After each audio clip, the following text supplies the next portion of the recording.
Welcome to Dr. Maitli's Music Therapy Channel. இன்றைய பதிவிலையும் Problems in Old Age என்ற தலைப்பில் சில செய்திகளை நம்ம பகிர்ந்துக்கலாம். சில பதிவுகளாகவே இதுக்கு தொடர்புடைய செய்திகள் தான் நம்ம பார்த்துட்டு வரோம். இன்றைய பதிவில் Feelings of the Old People அப்படின்னு நம்ம பார்க்கலாம். அதாவது ஒரு 70 வயசு தாண்டின உடனேவே அது ஓல்ட் ஏஜ் அப்படின்னு சொல்லி நம்ம பார்க்குறோம். ஆனால் அந்த ஓல்ட் ஏஜில் early old age, middle old age, அப்புறம் வந்து later part of the old age அப்படின்னு சொல்லும்போது அந்த 70 வயசில் நிறைய பேருக்கு, அதாவது நார்மாலிட்டி அதை மெயின்டைன் பண்ணுறவங்களுக்கு அப்போல்லாம் அவங்களோட வேலையை அவங்களாலே செய்துக்க முடியுமா இருக்கும். அந்த அடிப்படையில் நிறைய பேருக்கு அங்கே என்ன வேண்டாம், சப்போர்ட் வேண்டாமல் இருக்கும். பிட்வீன் 70 and 75 நேற்று சண்டை பதிவில் சொன்னோம், 70லேருந்து 79 வரைக்கும் இருக்கிற அந்த 10 வயசு, அந்த 10 வருஷ காலத்தில் சிலவங்களுக்கு வந்து நிறைய சேஞ்சஸ் இருக்கும். பாடி அளவில், இல்லை சைக்கலாஜிக்கல் ஆஸ்பெக்ட்ஸில், சிலப்போ ஃபிசியலாஜிக்கலில் கூட கொஞ்சம் சேஞ்சஸ் இருக்கும். இந்த ஸ்லீப் சைக்கிள் மாறும். ஸ்லீப் சைக்கிள் மாறும்னா நிறைய பர்பஸாக அவங்க வந்து இரவு நேரத்தில் அவங்களால தூங்க முடியாதபடி இருக்கும். ஆனால் இதில் ஒரு முக்கியமான விஷயத்தை நம்ம இங்கே பகிர்ந்துக்க முடியும். இரவு நேரத்தில் தூங்க முடியலன்றது ரொம்ப வாஸ்தவமான விஷயந்தான் அந்த மாதிரி வயசில். ஆனால் அப்போ என்ன பண்ணலான்னா, யூ கேன் மேக் அவங்க படுத்துக்கிற இடத்த கண்டியூசிவ் அட்மாஸ்பியராக மாற்றலாம். அங்கே வந்து என்ன இருக்கலாம், வெளிச்சமே இல்லாமல் இருக்கணும். ஏன் வெளிச்சம் இல்லாமல் இருட்டில் படுத்துக்கணும் அப்படின்னு சொன்னால், இது வயதானவங்களுக்கு மட்டும் இல்லை, சாதாரணமாக பால்யம், அதாவது மிடில் ஏஜில் இருக்கிறவங்களா இருந்தாலும், இன்னும் ஏர்லியாக ஒரு 30 வயசுக்குள்ளே இருக்கிறவங்களா இருந்தாலும், 30 வயசுலேருந்து அவங்க எப்போ தூங்குறதா இருந்தாலும் அவங்க ஒரு இருட்டில், அதாவது ரொம்ப ஒரு வெளிச்சமே குறைவாக இருக்கிற இடத்துல தூங்குறதுக்கு என்ன ஒரு முக்கியமான காரணம், ஏன் தூங்கணும், அதை நம்ம வலியுறுத்தி ஏன் சொல்கிறோம் அப்படின்னு கேட்டால், இருட்டில் தான் அந்த ரிதமிக் சைக்கிள் இருக்குது பாருங்க. அதாவது நம்மளோட செல்லை புதுப்பிச்சுக்கிற சக்தியும் இன்டர்னல் ஆர்கன்ஸ் ஒன்றும் அது தன்னோட வேலைகளை செய்யறதுக்கும் அது ஒரு சரியான அட்மாஸ்பியராக அமையும்.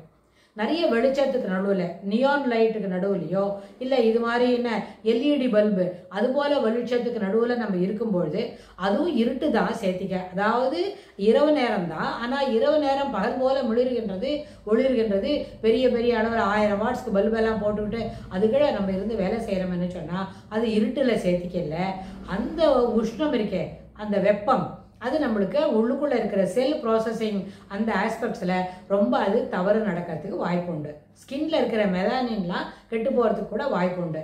அதனால் இரவு நேரத்தில் தூங்கணும் அப்படின்னா பாடியோட இன்டர்னல் ஆர்கன்ஸ் ப்ராசஸ் பண்ணுறதுக்காக வேண்டி அத்தியாவசியம் எது, அதுக்கு ஒரு ஆரமார்க் போட்டால் இருட்டில் உறங்குவது அப்படின்னு நம்ம நிச்சயமாக அது ஒரு ஃபார்முலா கூட, அது போல் ஃபார்முலாவை போல கூட நம்ம அதை எழுதி கொடுக்க முடியும். இருட்டில் தூங்கணும். அது மாதிரி அவங்க நைட்டில் ப்ராசஸ் பண்ணுறது அப்படின்னா அந்த 30 வயசுலேருந்து தொடர்ந்து அதை ப்ராசஸ் பண்ணிக்கிட்டு வரோம். அந்த வயதான காலத்துலேயும் அந்த வேலையை செய்யும். ஆனால் இருட்டு நேரத்தில் அவங்களுக்கு தூக்கம் வரல, இப்படி பார்த்துக்கிட்டே இருக்கிறாங்க, முழிச்சுக்கிட்டு இருக்காங்க, தூக்கம் வரல, என்ன பண்ண சொல்கிற அப்படின்னா, ஒரு வேலையும் பண்ணாமல் கையில் இருக்கிற மொபைல், இந்த கேட்ஜெட்லாம் தூக்கி தள்ளி வச்சுட்டு, அப்புறம் இந்த பொழுதுபோக்குக்காக வைக்கிறோமே ஒரு டெலிவிஷனில் இருக்கிற ப்ரோக்ராம், அதையும் ஆஃப் பண்ணிவிட்டு இருட்டில் அமைதியாக படுத்துட்டு இருக்கணும். தூக்கம் வரலன்றது வாஸ்தவம் தான். தூக்கம் வரலன்னா, அதாவது தூங்குவதற்கு மனம் அமைதிப்படலை. ரெண்டாவது என்ன, எண்ணம் ஏதோ ஓடிக்கொண்டே இருக்கிறது. அது ஓடிக்கொண்டே இருக்கிறது, அது ஓடுறத ஒரு இடத்துல நிறுத்துறதுக்கு தான் முயற்சி பண்ணணுமே தவிர, அப்போவும் மொபைலில் பார்த்துக்கிட்டே இருக்குது, ஏதோ அந்த டைம் பாஸ்க்கு உள்ள சேனல்லாம் பார்த்துட்டு இருக்குது, இல்லைன்னா டிவியில் உள்ளே இருக்கிற அங்கே என்னெல்லாம் பார்த்தா அப்படியே போய்கிட்டே இருக்குமோ அதுபோல் இருந்தால் that will not support sleep. இது 100% நம்ம உறுதியாக சொல்ல முடியும். தூங்கணும் என்ன சொன்னால் இடம் அமைதியாக இருக்கணும், இடம் இருட்டாக இருக்கணும். ஆட்டோமேட்டிக்காக அப்படி இருக்கும்பொழுது அந்த நியூரல் நெட்வொர்க் என்ன செய்யும்னா, ஒளி இல்லை என்று சொன்னால் வேகமாக ப்ராசஸ் செய்ய துவங்கும், வேகமாக ப்ராசஸ் செய்யும், அப்புறம் விரைவாக செய்யும்னா அந்த நேரத்தில் உறக்கம் கண்ணை அழுத்தும்.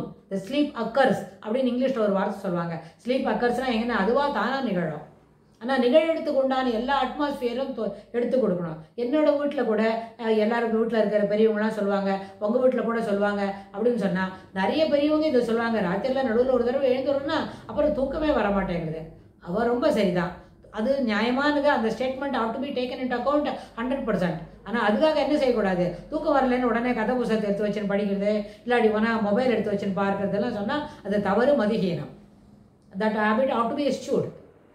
தூக்கம் வரலன்னு ஒரு தடவை எழுந்து நம்ம யூஸ் பண்ணிட்டு வந்தால் அந்த டிஸ்டர்பன்ஸ்னால ஒரு 10-15 நிமிஷமோ 20 நிமிஷமோ தூக்கம் வராதது நியாயம்தான், அது ரொம்ப ஏற்புடையது. ஆனால் அதனால் 20 நிமிஷம் தூக்கம் வரலன்றதுக்காக வேண்டி உடனே பக்கத்தில் டேபிள் லைட்டை போட்டுக்கிட்டு ஒரு கதை புஸ்தகத்தை வச்சுன்னு படிக்கிறது, இல்லைன்னா மொபைல் எடுத்து வச்சுன்னு பார்க்குறதுன்னு சொன்னால் these radiations are to be என்ன assured at the time of you should dealing it. You should learn to dealing அந்த மொபைலில் வர ரேடியேஷனை இரவு நேரத்தில் குறைக்கிறதுக்கு கண்டிப்பாக 100% முயற்சி செய்யணும். சரி, இதுபோல் ராத்திரியில் தூக்கம் வரல, இரவு நேரம் ரொம்ப டிஸ்டர்பன்ஸாக இருக்குன்னா அவங்க பகல் நேரத்தில் தூங்குறதுக்கு எல்லா வாய்ப்பும் உண்டு.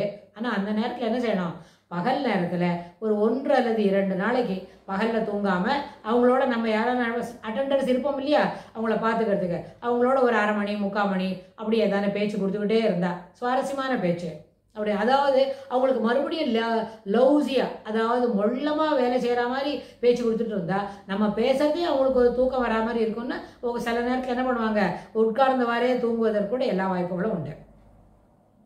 அதனால நிச்சயமாக அவங்கள அந்த தூக்கத்தை கொஞ்சம் கொஞ்சமாக போஸ்ட்போன் பண்ணலாம்.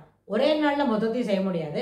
ஓவர் த பீரியட் நம்ம என்ன பண்ணலாம், ஒரு நாளைக்கு இன்றைக்கி பாரு மத்தியானம் 2 to 3 தூங்கவே இல்லை, 3 to 4 கூட உட்காந்துபடி ஏதோ இதுதான் பார்த்துட்டு இருந்தேன்னு. ஆனால் அந்த நேரத்தில் வாயை மூடிட்டு அமைதியாக இருந்தால் அதுவே தூங்குவதற்கு ஒரு ஏதுவாக அமையும். அதனால் பேசிகிட்டு இருக்கணும், ஏதான ஒரு வேடிக்கை பார்க்குற மாதிரி யாரோடையான சத்தமாக பேசி பழகினா அந்த பேச்சு நம்மளோட தூக்கத்தை தள்ளி போடும். அது பகல் நேரத்தில் நடக்கணும். ராத்திரி நேரத்தில் தூக்கத்தை தள்ளி போடக்கூடாது.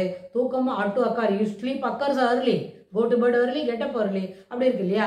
அதனால் ஸ்லீப் அக்கர்ஸ்ன்ற அந்த வார்த்தையை பயன்படுத்தணும். அது பயனுள்ளதாக ஆக்கணும், அதை செயல்படுத்தணும். இது 3 செய்யணும்னு சொன்னால் ஒரு குறிப்பிட்ட நேரத்தில் ஒரு 10 மணி ஆச்சா எல்லா வழக்கெல்லாம் லைட்டெல்லாம் ஆஃப் பண்ணிவிட்டு மொபைலெல்லாம் ஆஃப் பண்ணி தள்ளி வச்சுட்டு டிவி கூட ஆஃப் பண்ணிடணும். எல்லாம் ஆஃப் பண்ணுற வேலையும் அப்போ செய்துட்டோமான அதுலேருந்து ஒரு 1/2 மணிலேயோ 3/4 மணி நேரத்துலேயோ தூக்கம் வரும். இது ரொம்ப ஏற்புடைய விஷயம். இது சாதாரண ப்ராக்டிஸ் தான். எதுக்கு இந்த மாதிரி ஒரு இதை நம்ம வலியுறுத்தி சொல்கிறோம், மீண்டும் மீண்டும் அதை வி ஆர் ரீஇன்ஃபோர்சிங் திஸ் வேர்ட்ஸ் அப்படின்னு சொன்னால், இரவு நேரத்தில் தூங்குறது மூளைக்கு நல்ல விதமான ரெஸ்ட் கிடைக்கும். அப்புறம் ஒருவேளை because of the on account of ageing process, cell degenerative process அதிகமாக இருக்கும்னு சில பதிவுகளுக்கு முன்னாடி பார்த்தோம் இல்லையா, அந்த டீஜெனரேட்டிவ் ப்ராசஸை ஓரளவுக்கு அதை அரெஸ்ட் பண்ணும். இப்போ ஒரு நம்பர், ஈஸியான நம்பர் புரியறதுக்கு சொல்கிறோம் அப்படின்னா, ஒரு நாளும் 10 புது செல்லு வரும். ஒரு 6 அல்லது 7 புது செல்லு கெட்டு போகும். 7 புது செல்லு உபாயமாக வேலை செய்யும். ஒரு 3 புது செல்லு நல்லபடியாக வேலை செய்யும். அப்படின்னா இந்த 3 புது செல்லு வேலை செய்யறதை வச்சு வி கேனாட் ப்ரொலாங் தட், இது அப்படி முள்ள இழுத்துட்டு போக முடியாது, அது நம்மளுக்கு போதுமானதாக இருக்காது. அப்படின்னா அப்போ நம்ம என்ன செய்யணும்னா, இந்த 6 to 7 செல்லு புது செல்லு வரும், ஆனால் 3 புது செல்லு தான் நல்லா வேலை செய்யும்னு சொன்னால் இதுக்கு நல்ல கம்ப்ளீட் ரெஸ்ட்டு, டார்க் அடாப்டேஷனுக்கு அது நம்ம தயார் பண்ணினோமான இந்த 3 புது செல்லோட கூட இன்னும் 2 அல்லது 3 செல்லு அது நல்ல வரக்கூடிய புது செல்லு நம்மளுக்கு நல்ல போதுமான அளவுக்கு வேலை செய்யும். அப்போ என்னாச்சு, நம்மளோட ஏஜிங் ப்ராசஸை ஓரளவுக்கு நம்ம கட்டுப்படுத்த முடியும். அதுக்கு முக்கியமாக தேவை என்னது, நம்ம இருட்டில் இருக்கணும். இருட்டில் பகல் நேரத்தில் இருட்டில் எல்லா லைட்டும் அடிச்சுட்டு எல்லா கதவையும் சாத்திட்டு இருக்கணும். அது மாதிரி we are not giving any harsh rule.